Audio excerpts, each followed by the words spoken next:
Bismillahirrahmanirrahim. Saat berbuka puasa, setelah minum, gelas diletakkan.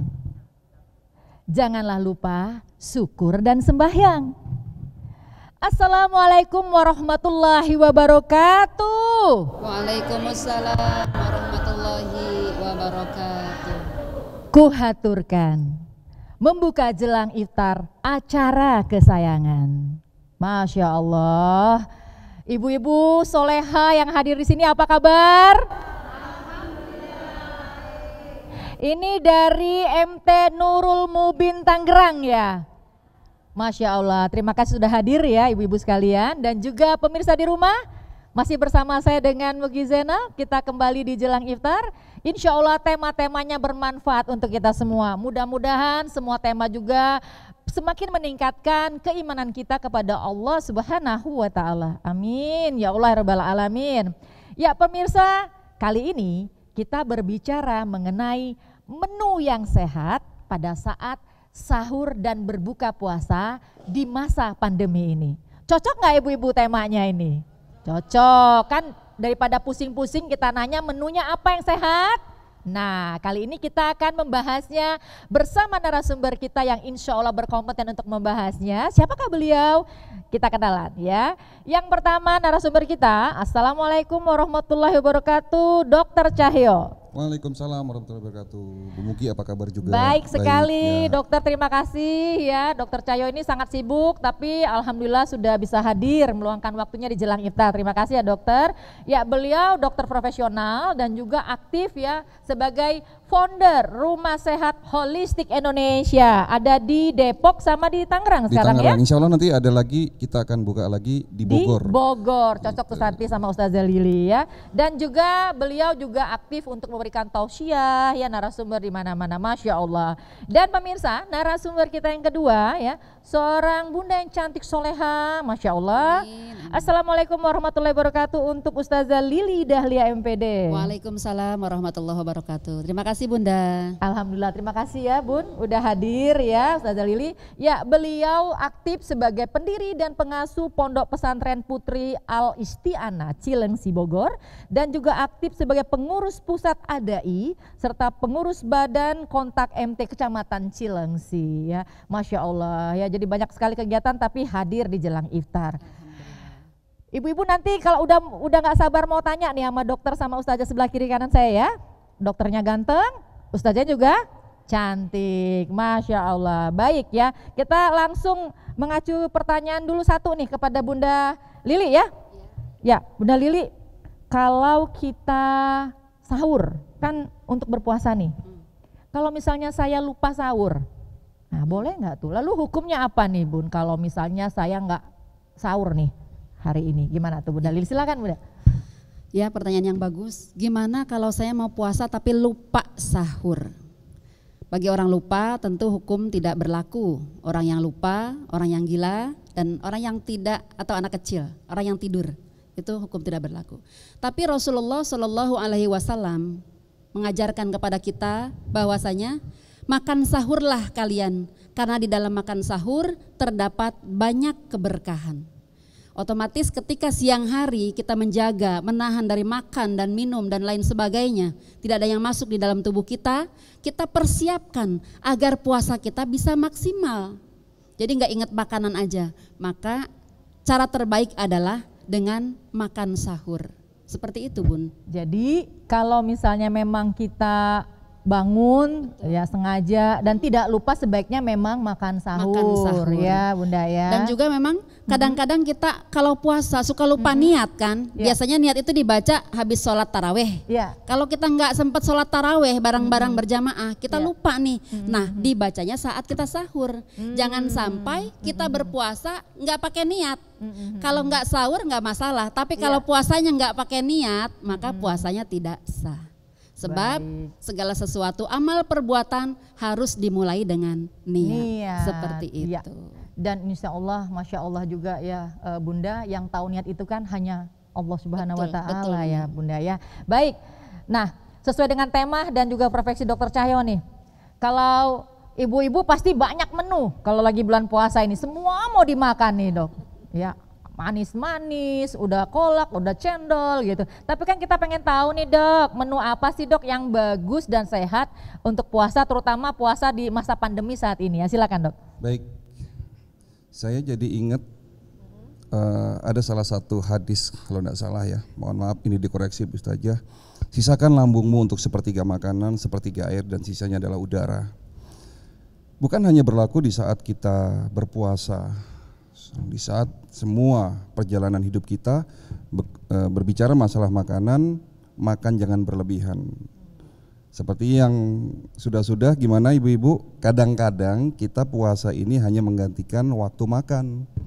Itu saja, sehingga di saat kita berbuka, apapun kita ingin makan. Yang paling penting di sini tidak ada menu khusus sebetulnya untuk bagi mereka yang berpuasa. Intinya satu, makan jangan berlebihan. Itu. Yang kedua, ada mitos yang mengatakan bahwa berbuka itu dengan yang manis-manis. Ya, begitu ya Bu Mugi ya. Itu sebetulnya juga tidak tepat ya. Manis di sini konotasinya jangan diartikan bahwa kita harus berbuka dengan teh manis. Ingat bahwa gula pasir tidak cocok buat tubuh kita. Bahkan ada penelitian di Amerika, salah satu ilmuwan di Amerika mengatakan gula pasir itu tidak boleh atau tidak cocok masuk ke dalam kategori makanan. Tapi justru masuknya dalam racun putih. Jadi kalau yang dimaksud manis di sini yang dianjurkan adalah buah. Jadi berbuka itu yang manis-manis maksudnya dengan buah. Rasulullah mengajarkan berbukalah dengan segelas air putih dan 3 buah kurma. Karena di dalam buah itu nanti banyak mengandung mineral, vitamin, antioksidan dan banyak zat-zat yang lain yang dapat membuat tubuh kita kembali segar. Lalu bagaimana dengan sahur? Nah, kalau sahur itu lebih cocok juga dengan makanan yang mengandung cukup protein, vitamin. Tapi di sini saya mau menekankan kalau bisa berbuka jangan dengan goreng-gorengan. Percuma ibu-ibu sekalian, kita tahu bahwa manfaat puasa adalah sebagai detoksifikasi. Ya, kita sudah bahas itu di segmen sebelumnya, gitu kan? Betul, dok.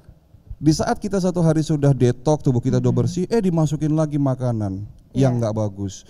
Makanan goreng-gorengan adalah makanan yang mudah teroksidasi. Sehingga percuma di saat kita berpuasa, tubuh kita sudah bersih, dimasukin lagi makanan yang tidak bagus. Gitu Bu Mugi.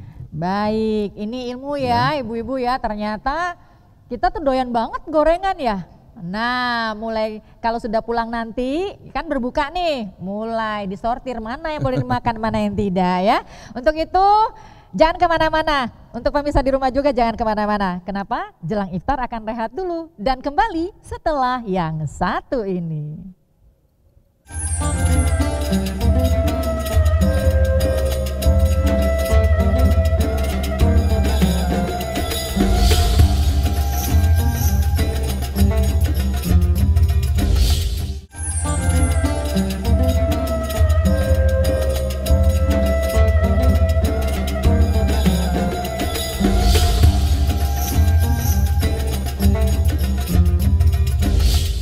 Ya, jelang iftar kembali, tema kita membahas yang spesial kali ini. Menu yang baik dan sehat untuk sahur dan berbuka puasa ya ibu-ibu soleha semuanya ya. Dari MT Nurul Mubin ya, Nurul Mubin Tangerang ya ibu-ibu ya.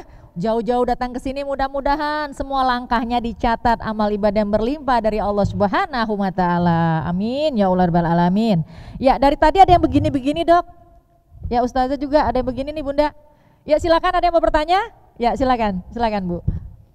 Assalamualaikum warahmatullahi wabarakatuh. Waalaikumsalam warahmatullahi wabarakatuh. Saya dengan Bunda Caca mau bertanya sama Dokter Cahyo. Pak Dokter, buah apa saja yang cocok untuk berbuka puasa? Apa saja? Buah apa saja yang cocok untuk berbuka puasa? Berhubung Indonesia ini kan kaya raya banget dengan buah-buahan, Dok. Ya, silakan, Dok. Saya tanya lagi sama ibu-ibu di sini. Ibu-ibu di rumahnya yang punya minimal 3 jenis buah mana? Ada nggak yang minimal punya 3 jenis buah? Boleh angkat tangan, Bu. Hanya segelintir orang, gitu ya. Padahal Indonesia tuh kaya banget kaya ya, Dok, raya dengan buah. Jadi sama gini. Buah ya. Jadi gini saya jawab Bu Mugi, tidak ada, sekali lagi tidak ada menu khusus sebetulnya di saat kita berbuka.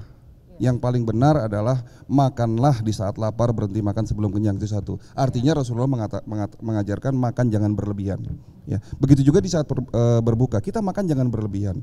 Lalu ada pertanyaan, buah yang cocok ini seperti apa gitu loh. Sebetulnya gini, makan buah itu ada 5 syarat. Ini berbuka ataupun tidak berbuka ya, di luar puasa ataupun tidak berpuasa. 1, makanlah buah di saat musimnya. Jadi jangan makan duren di luar musim duren. Bukan karena mahal Bu, enggak. Tapi karena apa? Di saat ada buah duren di luar musim duren, berarti itu adalah rekayasa genetik. Rekayasa genetik selalu akan menciptakan adanya side effect. Gitu ya, itu 1. Jadi makan buah di saat musimnya. Yang kedua, makanlah buah yang berbiji. Kodratnya buah pasti ada bijinya, betul? Betul. Jadi kalau ibu cari buah yang tidak berbiji, kembali lagi itu adalah rekayasa genetik. Buatan manusia pasti selalu ada side effect. Yang ketiga, makanlah buah sebelum makan. Jadi kalau kita berbuka, lebih baik kita dahulukan dengan makan buah. Rasulullah menganjurkan buah kurma karena di dalam buah kurma itu banyak sekali mengandung mineral, vitamin ya yang dapat meningkatkan energi yang sudah mulai hilang di saat kita berpuasa ya. Terus makanlah buah jangan yang terlalu matang. Hati-hati. Jangan sampai mengatakan bahwa buah semuanya bagus, tapi ternyata setelah banyak makan buah diperiksa di lab malah gula darahnya naik. Tuh, kenapa itu karena apa? Karena mungkin makan buahnya ini yang terlalu matang, terlalu manis. Jadi hindari makan buah yang terlalu matang dan terlalu manis. Yang sedang-sedang aja ya Dok ya. Jangan jadi berlebih gitu. Ya. Iya. Jadi tidak ada menu khusus buah di saat berbuka ya. Walaupun memang boleh nggak makan buah jeruk di saat berbuka? Ya memang di saat kita berpuasa itu kan usus kita kan kosong, lambung kita kosong ya. Carilah buah yang sedikit manis, jangan yang terlalu asam seperti itu ya. Iya, Masya Allah, terima kasih ya Dok. Ini ilmu baru ya buat kita ya, ibu-ibu ya, yang hari ini hadir, insya Allah langsung nyampe ilmunya gitu ya. Baik, ada yang mau bertanya lagi, Ibu? Ya silakan.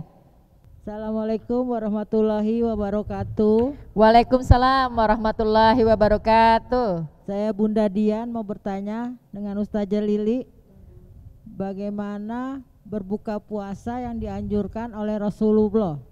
Terima kasih. Assalamualaikum warahmatullahi wabarakatuh. Iya, Ustazah Lili ini Bunda Dian nanya, bagaimana sih cara puasa yang dianjurkan oleh Rasulullah SAW? Silakan Bunda Lili. Baik Bunda Dia, buka puasa seperti apa yang dianjurkan oleh Rasulullah. Dalam sebuah hadis Rasulullah bersabda, kalian umatku senantiasa ada dalam kebaikan selama kalian menyegerakan berbuka dan mengakhirkan sahur. Itu tandanya apa? Jadi kadang-kadang kita merasa, oh saya masih kuat, ntar aja, saya mau sholat dulu aja, ntar bukanya. Justru itu menyalahi daripada sunnah Rasulullah. Berbukalah dulu. Bukan berarti berbuka kita makan apa yang sudah tersedia di atas meja. Tadi dokter sudah bilang, makanlah yang diajarkan oleh Rasulullah adalah kurma basah. Kalau tidak ada, kurma kering. Kalau tidak ada juga, air putih. Gorengan, minggir. Buah-buahan kalau ada, Rasulullah biasa mungkin selain kurma, ada juga anggur, ada juga labu atau semangka tuh dokter ya. Itu bagus. Saya sendiri membiasakan makan busalana. Buah, sayur, lauk, terakhir baru nasi. Busalana. Diingatin ya nah, Bu ya. Seperti itu. Jadi jangan makan nasi dulu, buahnya belakangan, tapi buah dulu nanti. Kemudian setelah kita berbuka dengan yang seperti itu, kita sholat dulu. Baru kemudian boleh mungkin makanan padat, tapi tetap tidak boleh berlebihan. Begitupun ketika sahur, kita jangan sampai sahur dari jam 2 udah masak nih, udah makan sahur. Abis saking semangatnya hari pertama mau puasa jam 2 udah sahur gitu ibu-ibu sekalian. Abis sahur tidur, penyakit kan Dok? Penyakit banget. Maka kata Rasulullah, diakhirkan sahurnya di sepertiga akhir malam. Sebab apa? Menjaga kita agar tidak tidur lagi.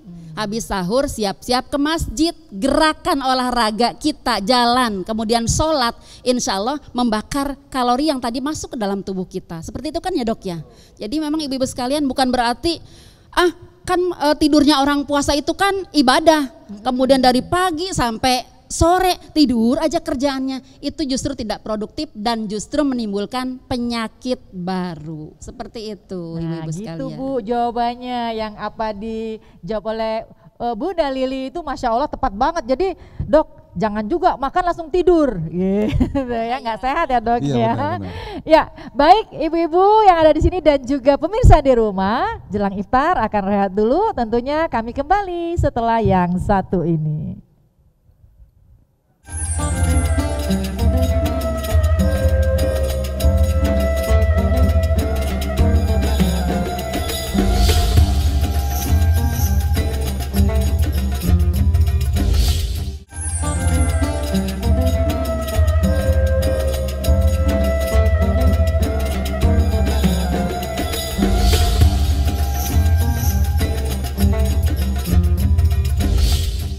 Ibu-ibu semua MT Nurul Mubin Tangerang, tetap semangat kita? Semangat Masya Allah ya. Membahas apa kita? Menu sehat saat sahur dan berbuka puasa di masa pandemi ini ya. Dok Cai, ingin bertanya juga nih ya tentang menu lagi ya. Nah dok, apakah makanan saat sahur dan berbuka itu bisa mempengaruhi kualitas fisik kita di saat puasa, terutama saat pandemi kayak gini nih dok? Gimana nih? Saya selalu menjawab berusaha dengan cara general. Ya. Ya, jadi artinya gini. Ada lagi saya ingin mengambil dari salah satu kutipan hadis yang berbunyi, tidak ada tempat yang lebih buruk kecuali di dalam perutnya anak cucu Adam. Rasulullah mengatakan tidak ada tempat yang lebih buruk kecuali dalam perut kita. Nah, konotasi perut adalah sistem pencernaan. Kalau bicara pencernaan berarti apa yang kita makan. Sampai-sampai ada pepatah di Eropa mengatakan you are what you eat. Dirimu adalah apa yang kau makan. Jadi bagaimana makan yang benar itu? Ya, satu, ada 4 cara jaga makan. Yang pertama tadi sudah disampaikan, makan jangan berlebihan. Yang kedua, jangan makan malam.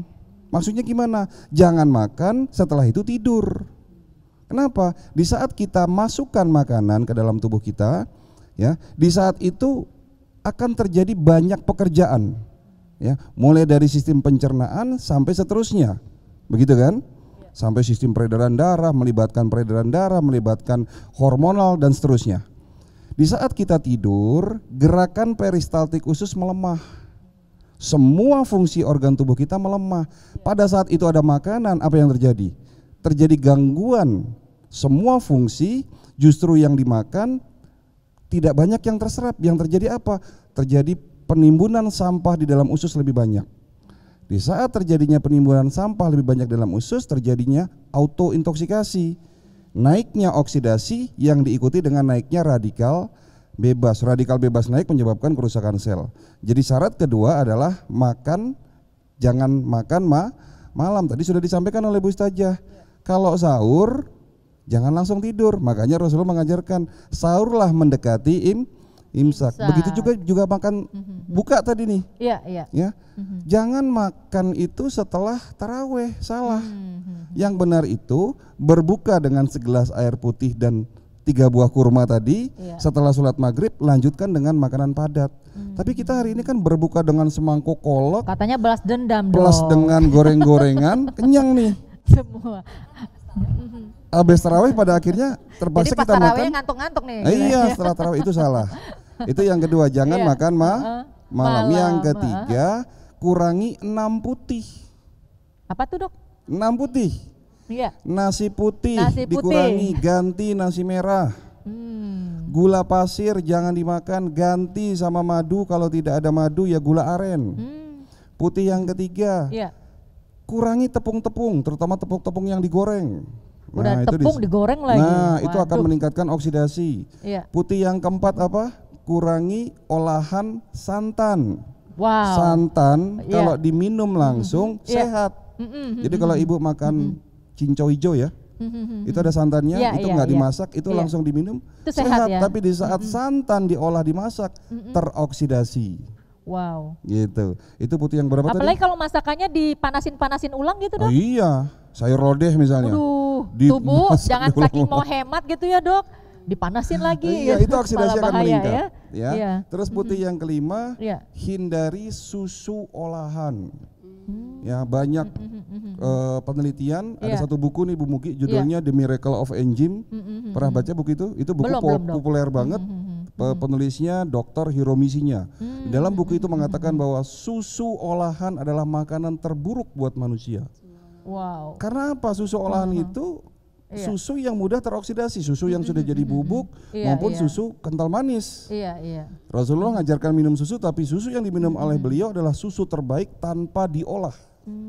Jadi kalau mau sehat, minum susu asli gitu loh, susu murni gitu ya. Iya, iya. Itu jadi putih Susah yang nggak keberapa tadi? dapetinnya tuh susu murni dok? Ya kalau susah ya nggak perlu minum susu gitu karena masih banyak jenis Dok, kalau makanan yang susu lain. kedelai gimana tuh? Susu kedelai bukan susu Bu Mugi, itu Bukan. adalah ekstrak kedelai. Ekstrak Jadi kedelai. konotasi salah. Tuh Bu ya, jadi bukan susu ya. Baik. Oke. Terus tadi putih yang terakhir yang keenam, kurangi garam, ganti sama garam Himalaya. Himalayan salt itu bagus buat penderita diabetes Iya. dan hipertensi. Itu cara jaga makan yang ketiga Bu Buki. Masih Iya. ada terakhir nih. Makanlah yang halal dan toyib. Ini Nah, dia itu yang paling mantap, penting. halal dan toyib kuncinya Iya, ya. jadi begitu Bu Mugi. Iya. Ya. Nah, berhubungan dengan tadi jawaban dari Dokter Cahyo ya, Ustazah Lili, makanlah makanan yang halal dan toyib.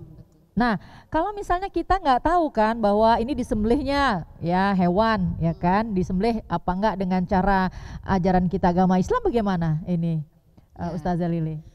Silakan. Ya, terima kasih. Itu tadi biasanya kita beli ayam sudah ayam potong. Betul. Nah, daging sudah daging potong. Betul. Makanya mungkin memang lebih baiknya ketika kita membeli di pasar tradisional yang kita tahu dari mana daging-dagingan itu berasal. Dan mungkin yang lebih baik lagi ya dok ya, ternyata memang daging merah juga kurang bagus untuk kesehatan ya dok. Betul, betul. Jadi jangan berlebihan makan daging Nah merah. betul, ya itu tadi bisa diganti dengan ikan Bu Mugi. Ikan ya. Dan membatasi konsumsi makan daging olahan yang kita tidak tahu, apalagi banyak produk-produk luar ibu-ibu sekalian yang kita tidak tahu seperti apa. Walaupun mungkin ada logo halalnya, logo halal MUI-nya, tapi memang kalau kita ragu lebih baik ditinggalkan. Kadang-kadang Seperti kan itu. karena lebih murah. Nah, gitu, itu dia. Bunda. Khawatir Bener ya, nggak Bu, tuh, ya?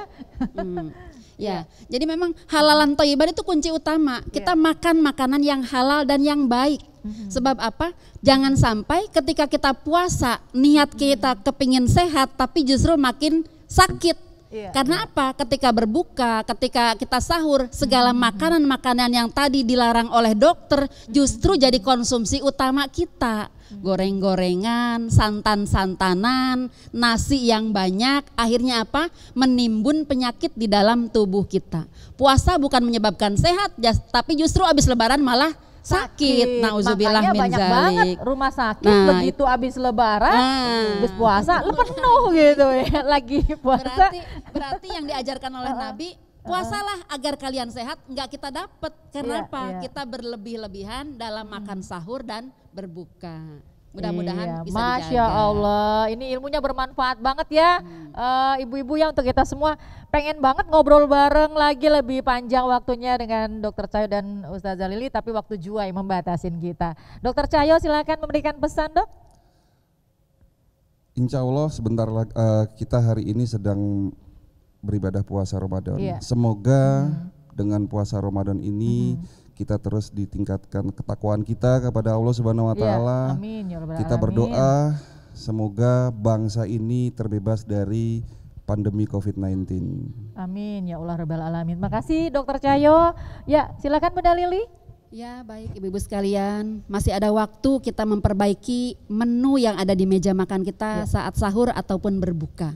Kalau kemarin-kemarin udah terlanjur, nah besok jangan sampai kita ulangi lagi. Semoga puasa kita menjadikan kita semakin sehat, apalagi di era pandemi seperti ini. Mudah-mudahan sehat semuanya. Terima kasih. Amin ya Allah rabbal alamin. Terima kasih banyak Dokter Cahyo. Ya. Terima kasih banyak juga Bunda Lili Ya, hari sama-sama, ini sharingnya Bunda insya Allah Mugi. bermanfaat untuk kita semua ya. Terima kasih juga untuk Ibu-Ibu Nurul Mubin dari Tangerang. Terima kasih, mudah-mudahan juga sudah mendapatkan ilmu yang bermanfaat ya di jelang iftar hari ini ya. Yang pasti pemirsa di rumah dan juga ibu-ibu sekalian, semakin kita banyak mengetahui menu yang sehat pada saat sahur dan berbuka, membuat kita bisa pandai-pandai memilih mana yang baik untuk kita konsumsi dan mana yang tidak. Insya Allah kita pun jadi sehat, ilmu bertambah, iman pun bertambah juga. Amin ya Allah ya Rabbal Alamin. Satu pantun untuk pemirsa dan ibu-ibu yang cantik soleha hari ini ya. Kalau ladang banyaklah hama, janganlah petani berpindah. Niat hati ingin terus bersama, tapi waktu jualah yang memisahkan kita. Baik pemirsa di rumah, saya Mugi Zainal beserta semua kru yang bertugas hari ini mohon undur diri, mohon maaf bila ada hilaf dan salah. Wassalamualaikum warahmatullahi wabarakatuh. Waalaikumsalam warahmatullahi wabarakatuh.